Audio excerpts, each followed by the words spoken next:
am Daniel Lucas, and welcome to Book 101. Book 101 is all about the books that I read for the last 40 years, and today I have my special guest. She's the author of Char and Us, Judge of a Mystic Saga, no other than Miss Sapha Burnell.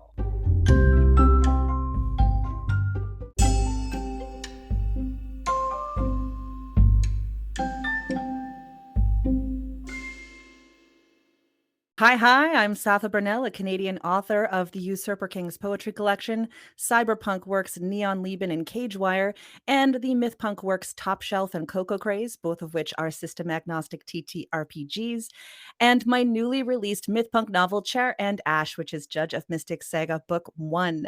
A true punk, my worth focuses on the intersection between queerness and faith and futurist science. I write about the ethics of AI, comparative mythology, and I lead critique streams on Twitch twice a week. You can find me everywhere online at Usurper Kings or at saphaburnell.com. Interesting, Miss Burnell. And I learned that you are from Norway and now you are a Canadian. Yes. Tell us about it.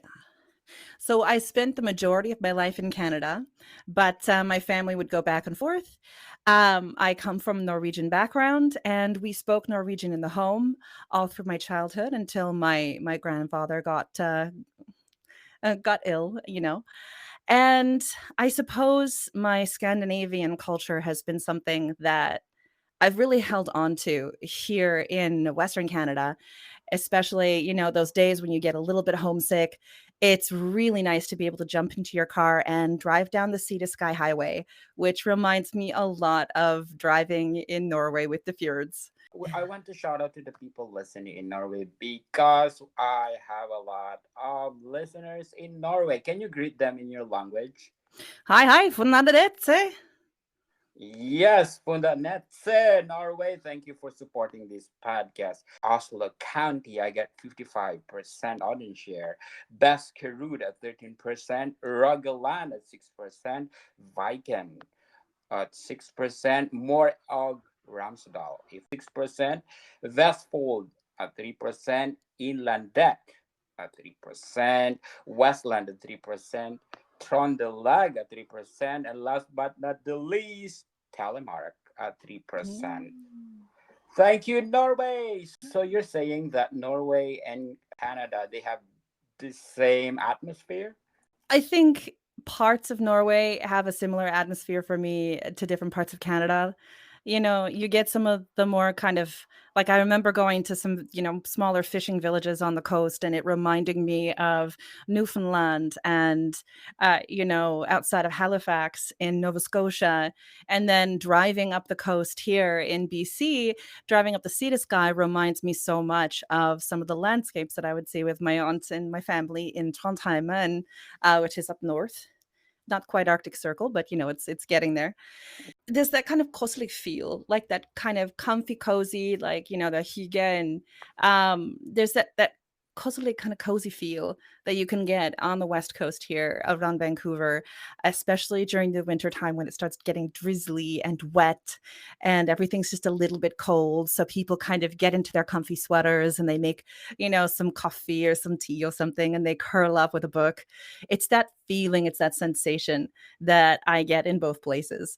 But again, I've spent most of my time in Canada, even though I have been, you know, Yes, you know, it's still my first love. yes, definitely. So, Miss Yeah. Burnell, what age did you realize that you're good in writing? So we actually have some books, like coloring books, from when I was 3 years old, where I started writing poems. Oh, wow. Instead of coloring into pictures, I would use that paper to like write little stories, little, my dog did this, little tiny things like that. But there was never a time in my life where I did not have some form of pen or pencil or eventually a keyboard in hand. So it just became a very natural part of my life. I knew I was going to be a creator. I started performing on stage by the time I was around 4 years old. And so it just naturally came from that. I learned how to act. I had, different acting coaches and things. And then I realized, huh, if I act in my head like a certain character and then write it down, I'm writing a book.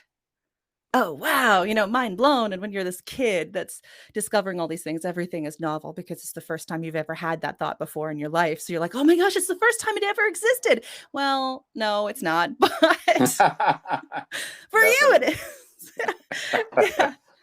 So it really did come early. Like, I remember some of my poems that I wrote before the age of 15 ended up being doctored up just a little bit and then ended up in Usurper Kings, my first collection. Only two of them, but still, it was something that was quite early on for me. And then the question was I going to stay with literature or was I going to go into film? I get into my 20s, things happen, I get into the film industry. I've had a lot of wonderful experiences and a lot of very tiring experiences, and realized that the thing I loved the most was sitting down at my computer and crafting something that made one of my friends go, "Oh my gosh, wow." So, Amazing. yeah, Who are your favorite authors that influence you the most? I've got a list. My number 1 is William Gibson, arguably one of the fathers of cyberpunk. The Sprawl trilogy was something which, especially the book Count Zero, which is the last of the Sprawl trilogy, it was thrust into my hand by a teacher when I was taking grade 12 English, and it completely changed the course of my life. It did. It Oh, just wow. boom. I had been going through, this Shakespeare phase, and I was performing and I was doing music and so many different kinds of things like that. And then I get handed this dog-eared copy of Count Zero by an English teacher who went, I really shouldn't probably be giving you this because we're in a very, religious school, but I think you'd really dig it. Yes. And it was Definitely. like, the neon lights turned on instead of the angelic choir. It was some vaporwave music, and that was it. I was sunk. So William Gibson is very much one of my inspirations. Some of the other ones are a little bit strange. Thomas Merton, the 20th century Trappist monk from Kentucky. His journals were incredible, and I'm not Catholic, but Thomas Merton wrote about that pull between wanting to do good in the world and feeling the urge to hide and wanting to be a hermit while at the same time wanting his works to go out and help other people. And just the struggles, just the kind of the mental struggles that Thomas Merton went through in some of these journals were incredibly formative when I was younger. Other authors, Sasha Roselle of My Heart is the Tempest, her prose is just fantastically beautiful. Lucas Drobnik, a very new author of Vostok, which is this wonderful literary take on cyber espionage. He just does such fabulous prose, and he crafts a story in so many layers. You could read that book 4 times and still get something new out of it. Neil Gaiman, of course, with Neverwhere and The Sandman. The Sandman was a Yes. very, very key thing in my childhood, as was Mark Waid and Alex Ross's Kingdom Come, which is Oh, the DC Comics um, graphic novel, which was eventually had a novelization as well. Basically about Batman, Superman, and the entirety of the DC Comics universe going through Armageddon. And it's yes. just the way Mark Waid wrote it. It captured me. So that was definitely another influence. And then the last one would be Madeleine L'Engle, the author of A Wrinkle in Time, Many Waters, and her nonfiction book about writing Walking on Water. Miss Burnell, can you define to us what is a cyberpunk? Okay, so cyberpunk is a genre which comes out of punk literature, and punk literature starts, arguably around the 1960s, 70s, that kind of thing, with poetry, and then kind of goes on. It is slightly dystopic. You can argue, like Dr. Ilana Gomel argues, that it's not dystopic, it's post-utopic, but, you can kind of get into that and a lot of people's eyes glaze over, including my own. So you've got this dystopic world. Usually there are, gigantic corporations controlling people's lives. There's the stratification of culture based on economic and socioeconomic levels. You also have body modifications going on. So there's a lot of cybernetics. You get things like, console cowboys, AKA this kind of sense of a hacker who's using his own mind as his computer and plugging into the matrix to go inside cyberspace and try to kind of destabilize. There's always that sort of rebellion involved, and usually elements of noir, old school noir as well, that kind of dive in there. If you know more about cyberpunk, really, you have to read William Gibson. So things like Mona Lisa Overdrive, Count Zero, but even short stories like Johnny Mnemonic, they're, Yes. you know, oh, Something they're else. beautiful. Yes. Or old school Ghost in the Shell, if you are somebody that enjoys anime. Old school Ghost in the Shell is also another one of those titular cyberpunk kind of feels. You get some amazing cyberpunk out of Japan, especially in the 90s and up. And just that idea of a ghost in the machine and what happens to humanity when we upload ourselves to a computer. Definitely interesting, Yeah. Miss Burnell. And if you describe the writing style of your favorite authors, what is it? Or what are they? I would say usually it has some form of postmodernist prose elements to it. So whether that's, an unreliable narrator or little bits of surrealism, if we're diving into something like a little bit of magic realism where you have, that real life, this is a person, these are people being characters, and then just that tiny bit of the fantastic scattered in. It's got some grit. It usually has a little bit of pugilism, and there's always some form of poetic flow with vivid descriptions, sometimes choppy dialogue, and a legion of emotions in the subtext. Oh, okay. Do you think those characteristics, did you get it from your writing? Ah, I do focus on, okay, so in my writing, I think there's an author, a beautiful friend of mine, R.L. Ahrens III. He's the author of the superhero sci-fi novel Aegis. I think he said it best when he was talking about my writing. He said, she will give you, she will rip your heart out, then give you chest compressions and chocolate. Wow. And Wow. so I do tend to dive into emotions that kind of weave around the characters, whether they are live in the subtext or just right out in the front.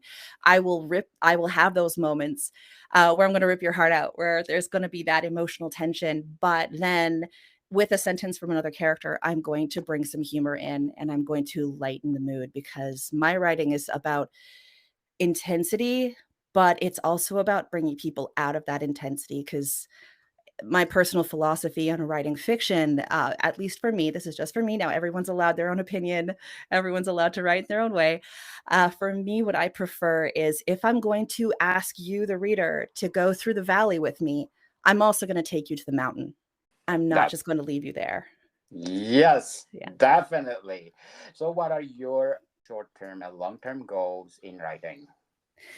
Well, my short term goal is to finish the Judge of Mystic saga. It is a quartet, and Char and Ash is the first book in the quartet. And then the second book is actually a rewrite of Son of Abel, which is a book that was released in 2017. And then I got such amazing feedback from everyone going, yeah, I really liked the character, but what is this world? Why aren't you explaining this world? I want to see the world. And I had thought, Son of Abel would just be a one off. It was just going to be its own little thing that I'd move on to my cyberpunk series. And it got enough attention that my editor was like, you need to go back and you need to start at the proper place where people can actually introduce themselves to this mystic realm world. And so that's what we've done. That's what Charanash is. It is a new beginning. And then Son of Abel with a series of edits because we eventually just took it off the market and we're like, you know what? Okay, let's do this properly. If we're going to rewrite it, then let's just go ahead and do that. Son of Abel is coming out in actually just the next few weeks. So I'm Oh very my. happy about that. And then Book of Revels and Gunungagap, the last two books of the series, they've actually been written. They're sitting there waiting a little bit of proofing and some feedback from beta readers. So technically, my short-term goal is to finish the entire saga and have all 4 books out before the end of the year. That will release me for my long-term goal of getting back to my cyberpunk series and writing the sequel to Neon Lieben. Good luck for your Whew. goals, Miss Burnell. But before we go on, I want to shout out to the people listening in Japan because you mentioned Japan. In Yes. Tokyo, I get 75% audience share. Arigato gozaimasu. Hi, Tokyo. Miyazaki at 5%, Gufu at 3%, Nara at 3%, Aichi at 3%, Wakayama at 3%, Hyogo at 3%, Kumamoto at 3%, Kanagawa at 3%, and last but not the least, Hokkaido at 3%. Arigato gozaimasu, Japan, for supporting this podcast because this podcast is created to empower writers all over the world, like me, Sapha Burnell. So, Miss Burnell, let's talk about Char and us. How did you crafted it? So being that I had already been writing within this world build for a few years by the time Charnash came on the table, I started by going onto my World Anvil site. So I use a website called World Anvil. It is basically like Wikipedia for nerds, but you're making your own worlds out of it. And Yes. so, shout out to Janet and Demi. They're fantastic people creating this space for everybody to world build. And so, I have my World Bible on World Anvil, and then I use their manuscript software to start crafting a scene at a time. And I'm very nonlinear when I write. If you ask me to start at the beginning and then end at the end and just write in linear order, I'm going to sit there pulling out my very purple hair. It's just not going to happen. So I started crafting the scenes that kind of gripped me the most, either for a visual reason, like chapter 1, which is called Char, which is where the term Char and Ash came from. It came from that very visceral image on chapter 1, of Caleb Matheson walking through an area where an arsonist burned down a sacred grove. And so that came to me first. After I wrote that scene, I wrote a couple of scenes in the middle where I wanted to connect with the villain and I wanted to connect with both Stana and Cormac, who are my antagonists. And once I figured out who they were separately and who they were together as partners, then I knew that Caleb, my main character, needed a partner. And that's where the character of Tuya came from, Tuya Dragonova. And then all of a sudden I had what I was going to do with the rest of the story. So I kept building scenes from there. I worked into the Grout Market, which is a place that I've been getting feedback people have really enjoyed. Shout out to my wonderful people on Twitch. And from there, for me, it's not as much about planning the plot.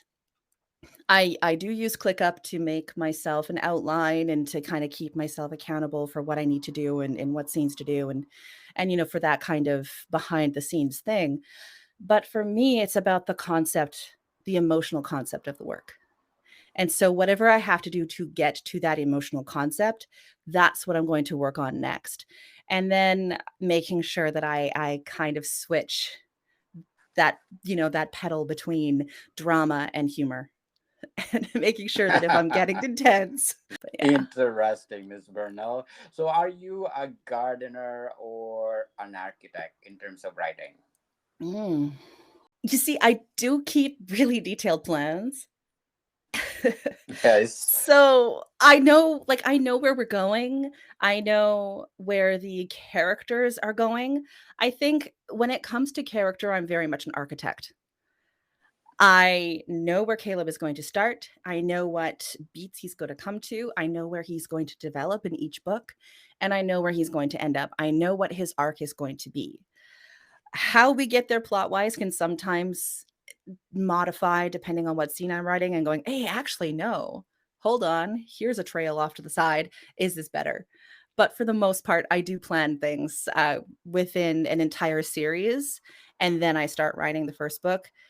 Um, and I'm doing that for Neon Leben too, for the Leben cycle too. I tend to have all of the story arcs for, the characters really well planned out, because those are the things I need to function. So So let's talk about the main character of Char and Us. What can you say about it? Caleb Matheson is a demigod. He is the grandson of Thor from the Nordic pantheon, and he is disconnected. He is disconnected from his family through decisions that his father made, and he is disconnected from all of the mystic realms. He's their judge, so he is this peacekeeper slash executioner figure, basically the peace child whose birth heralded the end of the mystic war, and they created the mystic truce based on this, this crying infant that was laying there needing care. And so, although that was how he began, through time, because of course when war ends and a truce begins, that doesn't mean everybody is all of a sudden friends. There's still tension, there's still worries on either side.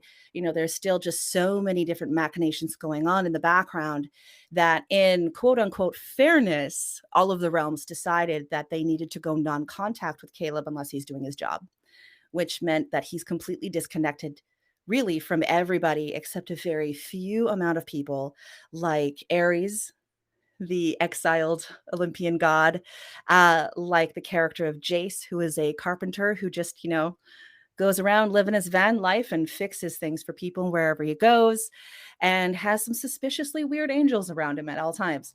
And some other figures like that, his his Mhm. lover Tuya. Um, but for him, it was really an exploration into what happens when family disconnects. I come from a broken home, and I don't say that with, oh, pity me. I mean, just, life happens. And so this idea of trying to discover, how do you build a found family, but also how do you reconnect with your family, with your birth family, with your genetic family, and where do you go with that? How do you find reconnection when something is kind of broken? And so in Char and Ash, we see Caleb. He is functional, he is working, but his life is by no means perfect. And a lot of that is just the fact that he is set apart when all he wants to do is be part of everybody else. And so the cycle of this entire quartet is going to include a lot of Caleb finding that sense of connection, of him coming back in, both him releasing his own pride to go up to people he was like, yeah, I was an idiot, like, let me back in. I'm sorry.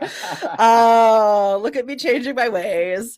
Yeah. And Re- then with others, just discovering that just because somebody else in your family had something happen to them doesn't mean that it needs to continue on through generations, and that you can find healing and peace and you can come back together.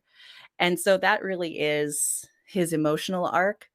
When it comes to him physically, he's just this big, strapping Scandinavian man going around trying to make sure that people don't go around killing each other. Uh, he's a bit of a warrior, but he would rather look for a non combative option, although sometimes combative options find him, something that I love to explore because I've been a lifelong martial artist. So I don't Wow, mind. interesting. And according to artisan book reviews, I never thought a work of science fiction could be so beautiful. Wow, what are the elements that you put in your story that, wow. So that was a wonderful review that I got of Neon Leben. And I really do focus a lot of energy on those emotional arcs. And for me, because I started in poetry, Usurper Kings was my first publication, my first full size publication, and that is a work of poetry. I tend to be quite poetic in some of my descriptions and things as well. And so I guess for me, whether we're crafting something, kind of cyberpunk like Neon Leben or myth punk like the Judge of Mystic Saga, even if I'm taking, you to this battle location, to these places where, horrible things happen and, stuff is going wrong and things like that, I'm still going to find the beauty in what we have and that sense of never losing hope in turning things around. And I think that's another thing that I really focus on, especially in the Judge of Mystic Saga. That kind of underlying subplot of you have all of these different realms coming together on Earth. Earth is the neutral ground. Earth is the place where they can all interconnect. They all have their agendas. They all have their ideas. They all have, kind of their essences and auras. How do you take all those disparate groups? Just like how do we take all the disparate groups in our world? And how do we find that togetherness that we can be stronger, unified, not homogenous, but unified in all of our beautiful differences, in all of our, wonderful, unique pieces of culture that we should keep? And then how do we find those pieces that are like, yeah, you know what? Zeus, you suck. Yes, yes, just sucks. Oh, you get to see what happens to Zeus in Char and Ash. Oh, wow, Oh, interesting. oh yeah. So, do you think Charanas is a good for a series or a motion picture? I would say a series, like a TV series. My stories tend to be a little bit too character complex for 90 minutes. This is something I struggled with because, again, I started in film. And so looking at the storylines, I'm like, yeah, I could tell one of these two plots in this book in 90 minutes. I couldn't tell both. So what do you get rid of? It's like, oh man, but if I get rid of all this, what have we got? And then, it's I remember my editor was like, you get a TV series. That's what you go for. And spoiler alert, we are actually developing a audio series called Waxwing, and it is, something that will happen even before the events of Char and Ash. And it's tangential characters, they're characters that are mentioned in Char and Ash, but they're not main characters by any means. And so we are attempting an audio series just to see how we can play with that idea of how much time do we need for each one of these things before we start pitching for either like a series or a movie. But before we go on, I'm inviting you to listen to my other podcast, Food 101, on our third season with Chef Alessandro, one of the best executive chef in one of the best restaurant in downtown Toronto. So please do listen.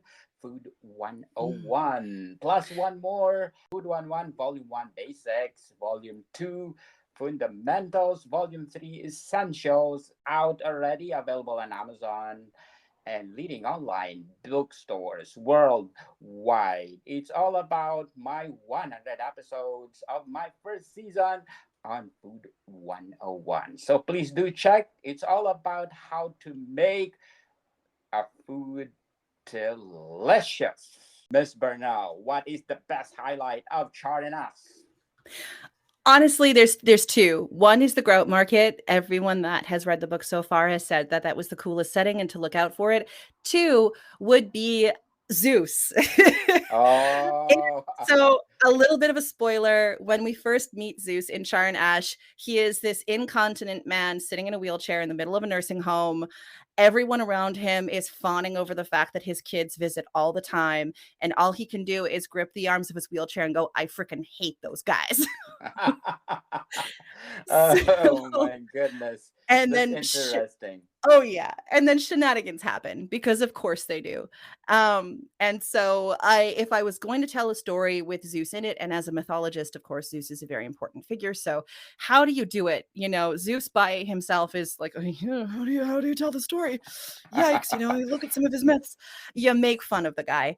So Yeah. I really did Yes. that, but I also gave him some zingers, so If you describe Zeus in Greek mythology, how you describe it? I think in Greek mythology, I would describe Zeus as this perilous, commanding king of kings. You know, he knows what he wants. He looks at everything and sees that it's his. And so he can do with it what he will. He is absolutely not somebody that would even garner a little bit of dissension. I think you can also see some of his behaviors, especially when it comes to his son Ares and how he belittles Ares, one, because we have a lot more Athenian written stuff than we have of other places. But two, he usurped his father usurped his father. So who's the next person in line to usurp him? Probably Ares. So that's where I get a lot of that kind of drama between Zeus and Ares, you know, him constantly trying to push his son down. But really, this dominant and perilous and quite problematic by today's standards kind of ruler, you know, Yes. thoroughly problematic. Zeus was the guy, like Zeus was the god that kings and princes prayed to. Yes. You know, the everyman did not pray to Zeus. The everyman prayed to Ares. Or in other words, like, Yes. you know, Zeus was the one that was in charge of all these royals and kings, so he was completely detached from the every person.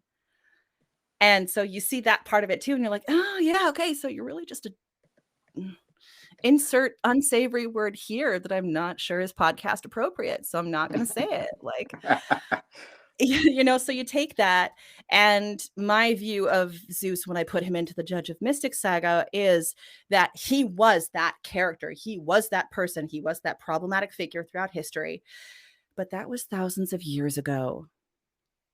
And now Ares and Hephaestus stuffed him in an old folks' home and they were just nice enough to the nurses and to everybody in that old folks' home that all of those nurses and all of those people around Zeus go, "Oh, isn't it so wonderful? Oh, Zeusy, you have such lovely kids." Yes. Oh. Meanwhile, Zeus is like, "Meh, meh, meh, meh, meh, meh.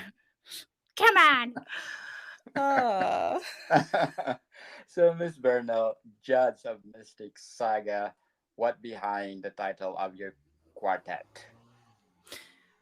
So, the Judge of Mystic Saga, I use the word saga because of the tie to Nordic mythology and Nordic folklore with the character of Caleb, and with the fact that as we continue going through this series, I'm going to dive more and more into Nordic folklore and also the folklore and the mythology of the Sami people from, you know, the Scandinavian regions as well.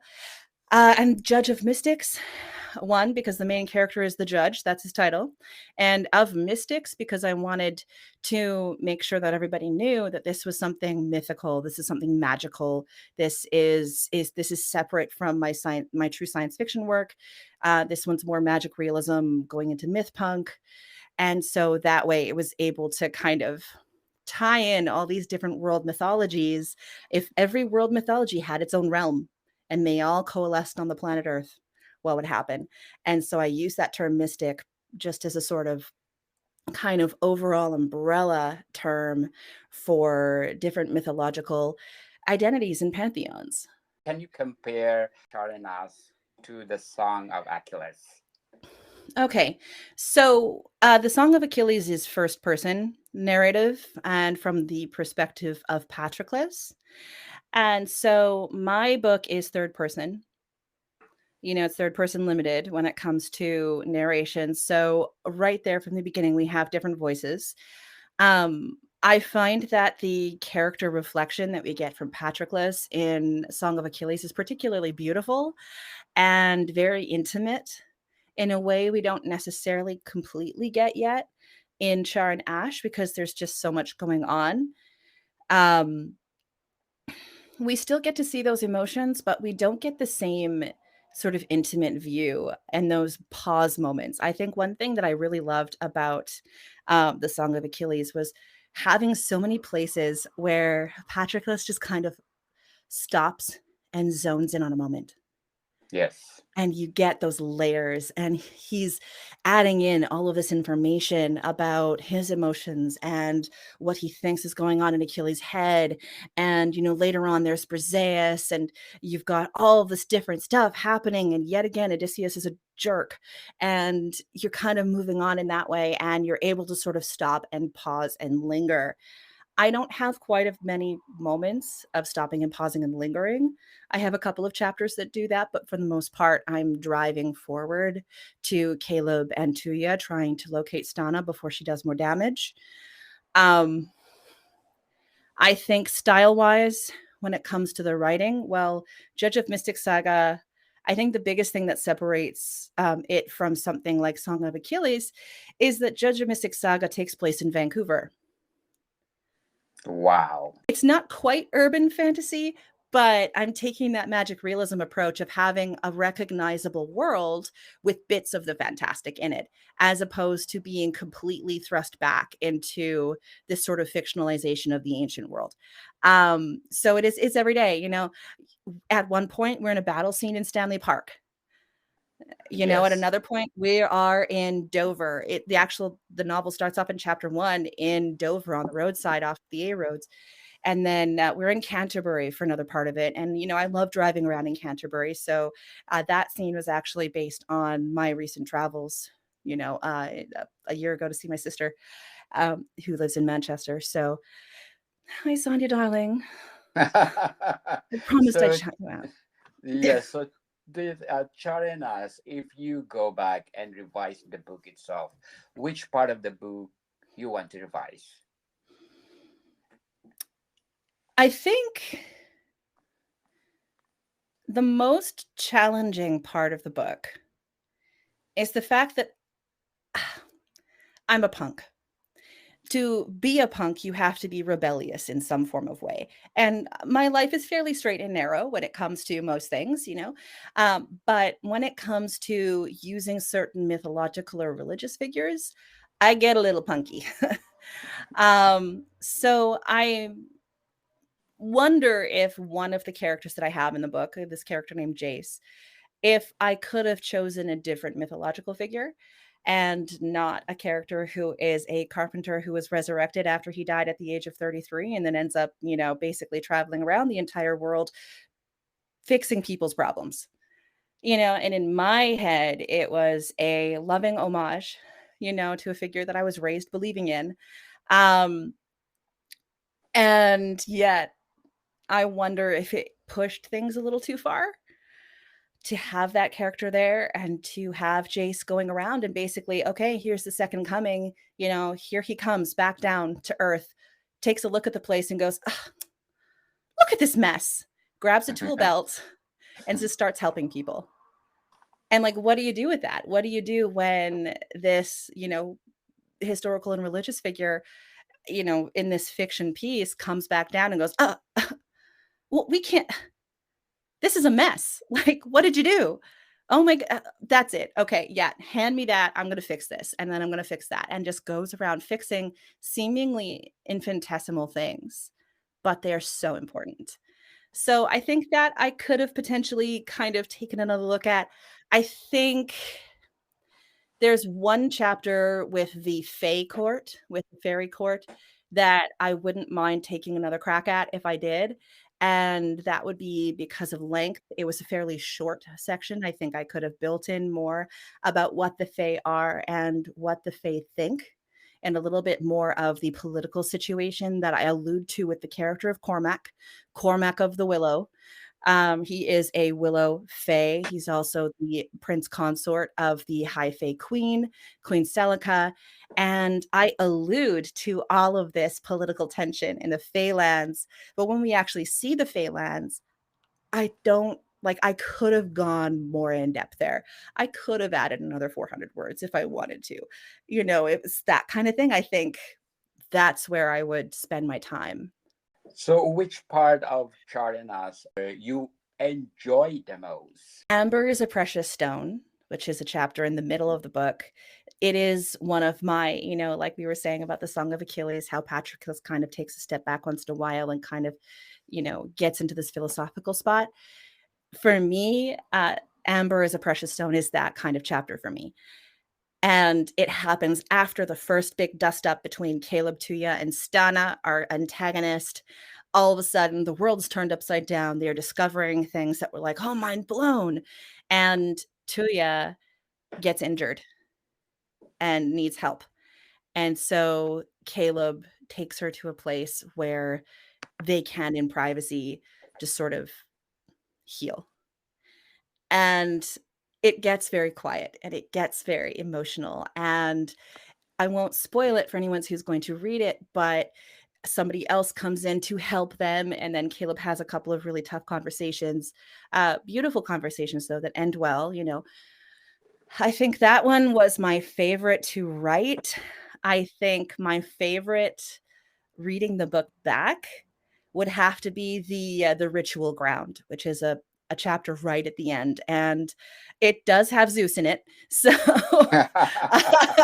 it Wow. has that mixture of Zeus's kind of like sardonic misogynist hilarity that everyone just tells him to like, oh shush, like, oh be quiet, while at the same time it also has this epic battle scene. It is the final standoff between Caleb and Aitko and Stana for this book, not the final one, because Stana reoccurs in the other books, up until Book of Revels. Huge climax, people. Char and us, let's support Miss Sapha Burnell, most especially. She is from British Columbia, people. I got 99% of the share in British Columbia. So please support her because Char and us better than the Song of Achilles. Right, Miss Burnell? Oh, you know what? Hey, you said it, I'll believe it when I see it. I loved the Definitely. Song of Achilles, by the way. I loved it. Like, Yes, I love it too, but yeah. the way you describe it, this Mhm, is more intense. This is mhm. more interesting in terms of power and especially Zeus. I love Zeus. I think you'll enjoy what happens. Oh, that's be awesome. Can you please invite our listeners to buy all your books? I would love it if everyone supported my work by purchasing my books, Usurper Kings, Neon Lieben, Cage Wire, and my newest, my baby, my lovely dream, Char and Ash. If you are looking for a buy link, it is books to the number two, read.com/Char and Ash. And that'll take you everywhere. It is everywhere from Amazon to Barnes and Nobles to Saxo in Scandinavia to Gardner's and Powell's in the United States. It's you can find it basically anywhere books are sold. So I would very much Yes. appreciate if you picked up a copy, whether digital, paperback. There is no hardcover for Charmed Ash. That is something that's going to happen when the entire series is out. But right now, it is available in paperback and digital, and soon audiobook. What is your advice or message for those aspiring writers out there that they want to publish their novel? Always get other sets of eyes. I see a lot of um, I see a lot of writers on Twitch and other platforms online. And again, I offer free beta reads twice a week on Twitch on Usurper Kings every Tuesday and Thursday. So for the past few years, I've been seeing tons of material coming through from such brilliant writers who, you've got some finessing to do, but all of us have finessing to do. You never stop learning how to write something better and more concise. You just need to make sure that you always have somebody else's eyes on your work, not just a friend or a family member that's like, oh, yeah, I loved it. Somebody who will be honest with you and yet at the same time build you up through that honesty. Somebody who knows literature, whether that is finding writing circles to join and workshopping each other's work, whether that's going the traditional route and, getting edited or going small press or indie, always make sure you have somebody else, at least one or two people reading your work and letting you know where certain things are, because we are such wonderful beings and we have such wonderful blinders when it comes to certain things.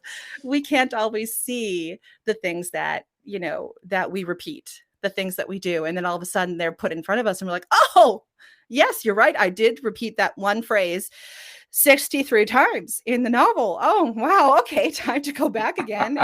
And Definitely. So, how did you minimize those stuff, Miss Burnell? so my editor will go over it once I finished going over it myself, my betas as well, after they, when it's their turn.